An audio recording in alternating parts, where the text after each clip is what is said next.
This video is about slope and similar triangles. Congruent triangles have the same shape and same size. So in geometry we call something that's equal congruent. Using the line as the hypotenuse, we know that's the longest side in a right triangle, draw congruent right triangles. How do you know they are congruent? So I'm going to go ahead and use a sloped triangle. So let's go, I'm going to go from here, up and over. How far up did I go? I went up 3, and then I went over 5.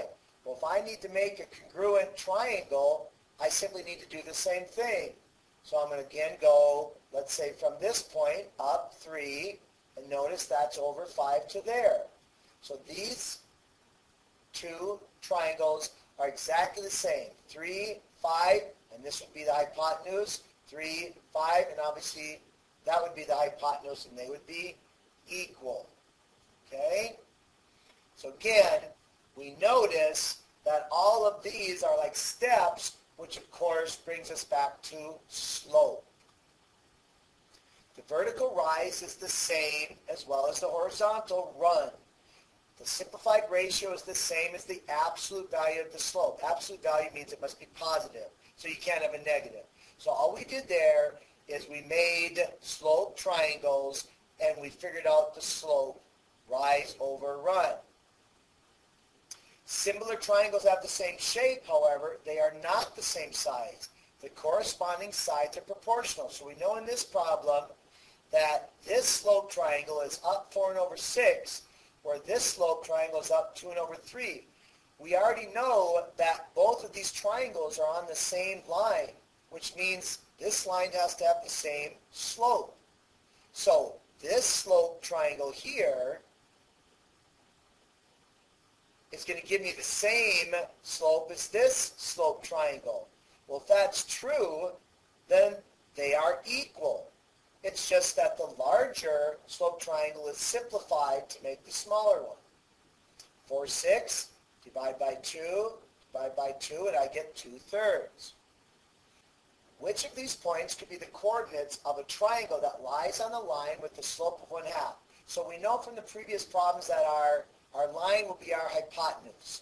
So let's go ahead and plot these points and determine which ones would work. So I have 1, 1, 1, 5, and 2, 5. So our hypotenuse would be going right like that. Well, that means I'm going up 1, 2, 3, 4, and over 1. So that means my slope is 4, not 1/2. So that one won't work. Okay, let's do another one. Over 2, up 3, over 2, up 5, over 6, up 5. Okay, so our hypotenuse again would be the angle going that way.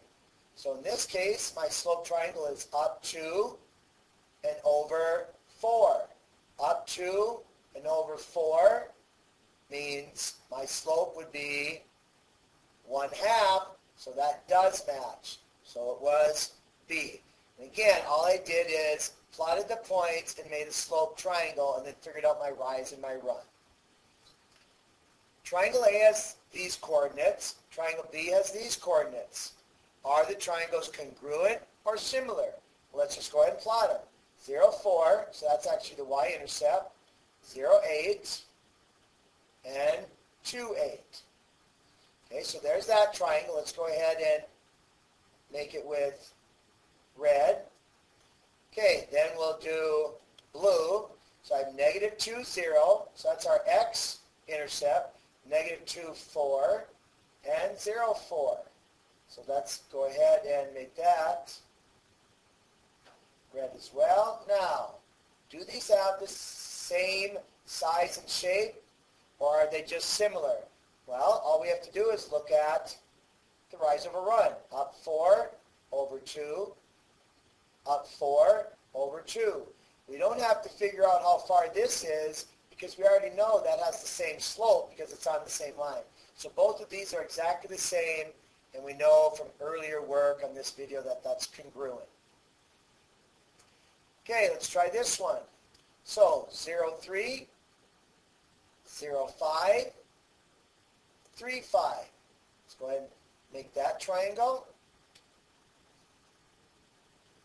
Okay, then let's go ahead and do the next one. Negative 4, 0, negative 4, 4, 2, 4. Okay, let's double check that because it looks a little funny. Negative 4, 0, negative 4, 4, 2, 4. So let's make that one. Okay.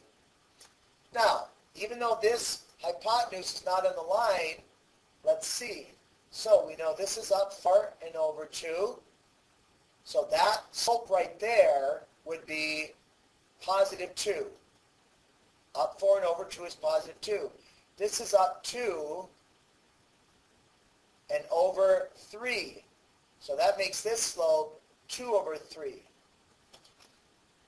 Okay? So, from what I see, they aren't the same, but maybe I made a mistake. So they're neither congruent nor similar. So let me double check my work. Let's try this one more time. Sometimes when we get answers that don't make sense, we should just do them again. So 0, 3, 0, 5, over 3, up 5. So that's that triangle. Okay, let's do the next one. Negative 4, 0, negative 4, 4, and 2, 4.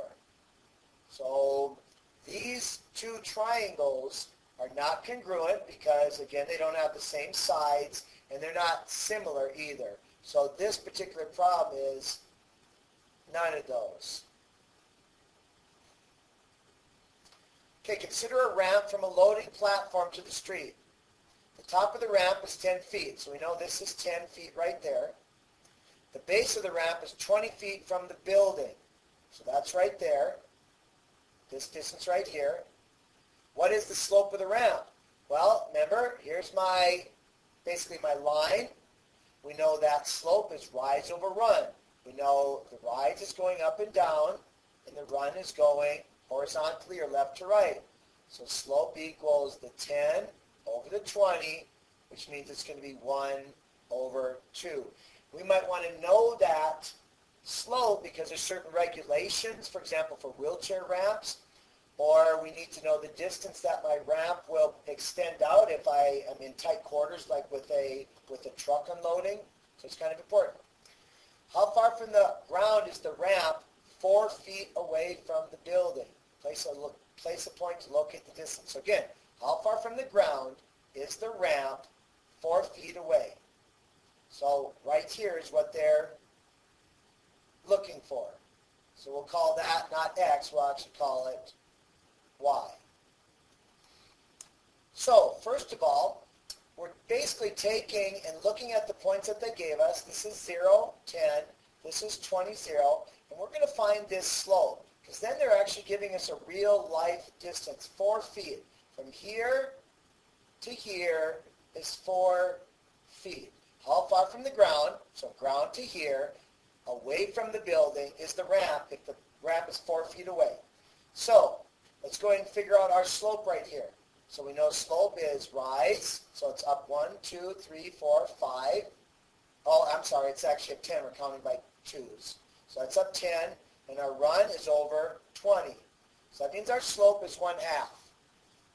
Now, that's 1/2 on the graph. I have a real life number, though. So let's again use real life. We know our run is 4. We don't know our y, but it has to be 1/2. Remember, this is like our slope triangle. Rise, run. So what number would I put in there? Well, we call this a proportion. So 4 divided by 2 is 2. What divided by 2 is 1?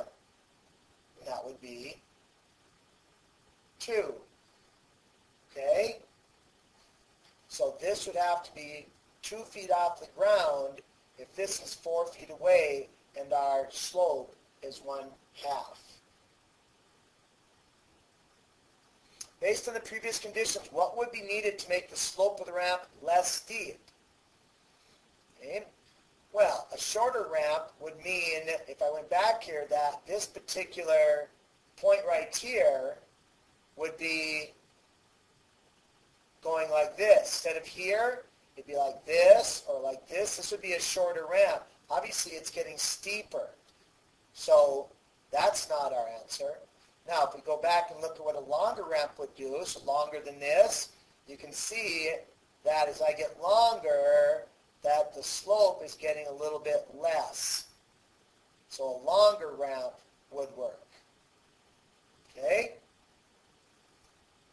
Consider another extending ramp from a loading platform to the street. The top of the ramp is 15 feet from the ground. So there's my 15 feet. How far from the base of the building would the ramp have to be placed for the slope to be 1/2? So this time that's going to be there. So we already know that this slope right here is 1/2. But in real life, we know that our rise is 15, but we don't know what our run is. So again, we have a proportion. 1/2 equals 15 over something. Well, I basically gave it away. So 1 times what is 15? 15. So I have to do the same thing to the bottom to keep these equal. So 2 times 15 is 30. So this would have to be 30 feet to make that slope 1/2. Complete the table below. All right, well, let's find the slope. All we do is find the pattern of the rise, that's 210. Pattern of the x's, that's 3. We know slope is 210 over 3, so that's 70. So our slope is 70, or basically 70 miles per hour. Our y-intercept, whenever x is 0, our y-intercept is our y number. So we know that's 0. And so our equation would be y equals, put your slope in front of the x, and then add the y-intercept. Now we don't need the plus 0 if we don't want it, so I'll get rid of it. Okay? So y equals 70x. All right, over here. So that's a difference of 210. That's a difference of 3. So it looks like our rise is 210, our run is 3, so we still have a slope of 70. Okay, this time, however, our y-intercept is when x is 0. So there x is 0, so our y-intercept this time is 10. So we're starting 10 miles down the road. Maybe we stayed overnight at a friend's house, whatever. So now our equation, y equals, we know our slope is 70, so we put that in front of the x. And this time our y-intercept, or p, is 10. So our equation is just a teeny bit different. If this data from both tables were graphed on the same coordinate plane, what would you notice? Well, if our slopes are exactly the same, that tells us something about our lines. It tells us the lines are parallel. The only difference between these two graphs would be I would have started out my graph up the y-axis 10. So if I were to go ahead and show you, okay, so let's, right? So counting by tens, the one would have started out here, okay, and then would have went up 7 and over 1, and up 7 and over 1. So our line would have been like that. The other one started out at 10 right here, but its slope was still up 7 and over 1. So if I graph that, you'll see that they're still exactly parallel. It's just the one started out a little ahead of the other. All right, hopefully this helped you. Keep studying away.